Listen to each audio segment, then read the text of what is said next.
I'm Lauren from Lark Rising Studios. In this video, I'm going to show you a few of the embroidery basics that are really helpful to know if you're just getting started with stitching.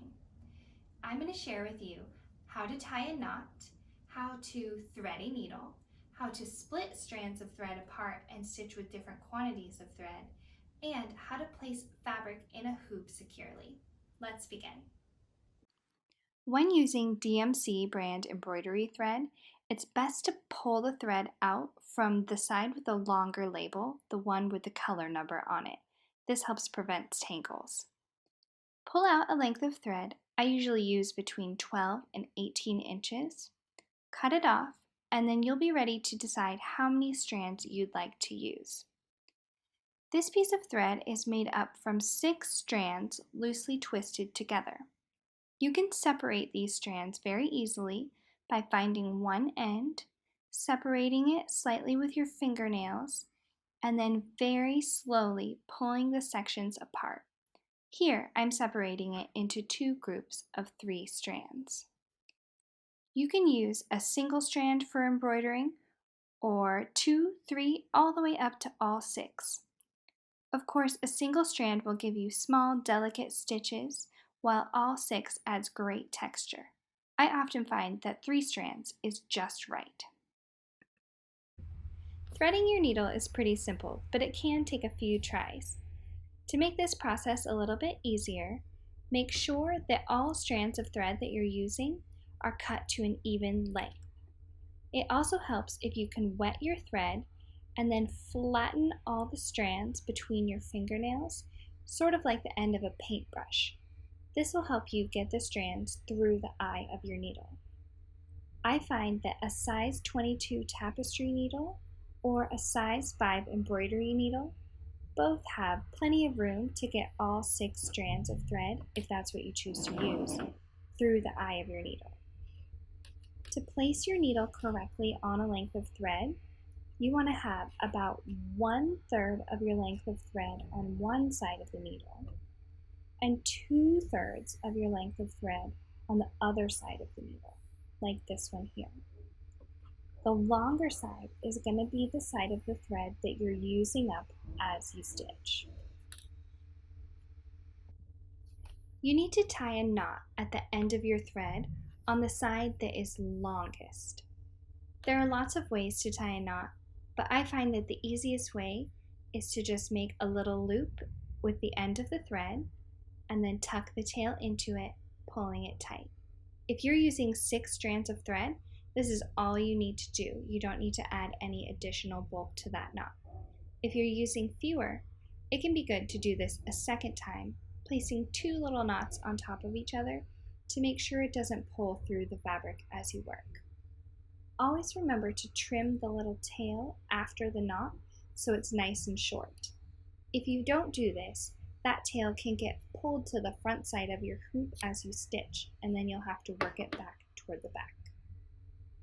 At this point, you're ready to start stitching. I use a light table to trace my designs onto my fabric. If you don't have a light table at home, you can easily use a tablet or iPad by turning on the screen pretty brightly and then placing your design template and your fabric over top of them. Or you can tape the paper to a window and then tape the fabric over top. I'm going to be tracing this rainbow design onto this pink piece of fabric. So I'm going to line up my paper, place my fabric over top. Make sure that your fabric is wide enough that you have at least 1 inch or 1.5 inches of space on either side of the edge of the circle, because you'll need that extra space when you go to place the fabric inside the hoop. Once you have everything lined up and centered on your fabric, take your friction pen and go ahead and trace. It's really important to use your non-tracing hand to stabilize the fabric and paper as you go, and work nice and carefully, taking your time.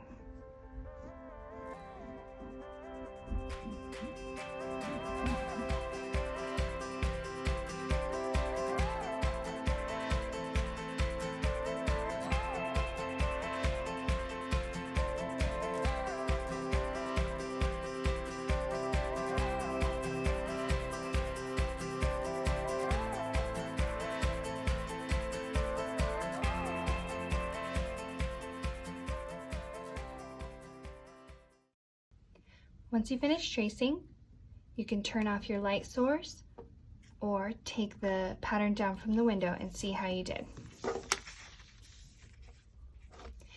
Now you're ready to place your fabric in the hoop. Go ahead and grab your embroidery hoop and begin to unscrew the tightening mechanism at the top. Separate the two pieces like this and set the one with the screw on the top aside. You'll take the hoop that is just plain and set it underneath your fabric, doing your best to center the design in the hoop, like this. Then take the top part of your hoop and carefully set it over the top of both, with the tightening mechanism at the top. Now you'll pick up your hoop and tighten the screw, but don't tighten it all the way just yet.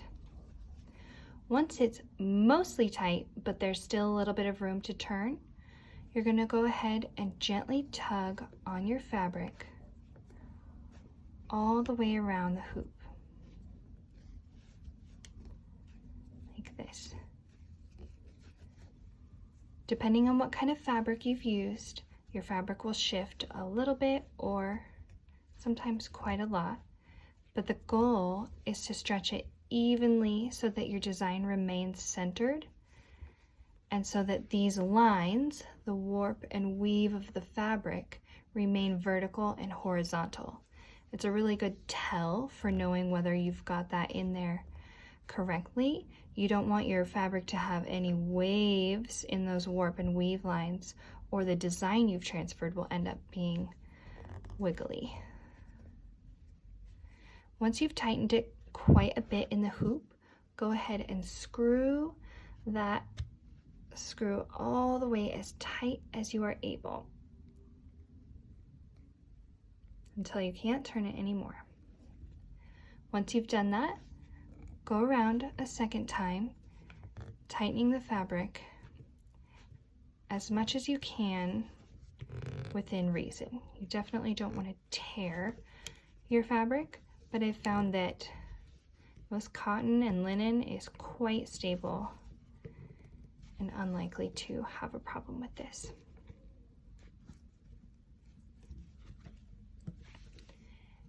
Now my hoop is all ready, and I'm going to check and make sure that my fabric is tight enough.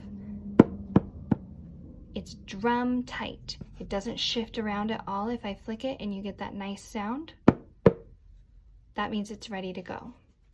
I like to trim this excess fabric off just so it doesn't get in the way of my stitching. Leave an inch or an inch and a half border around the edge so that you have room to close it up at the back when you're all done.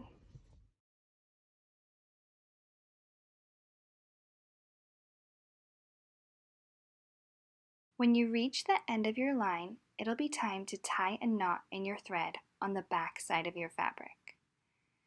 Finish up your last stitch, and then you're going to want to go ahead and flip your hoop over. Tie a knot by tucking your needle under your last stitch to make a little loop, and then putting your needle through that loop, pulling it snug. Repeat this a second time in the same spot to create a double knot. Pull it securely, and then you can go ahead and trim the tail of your thread, leaving just a little bit left on the hoop.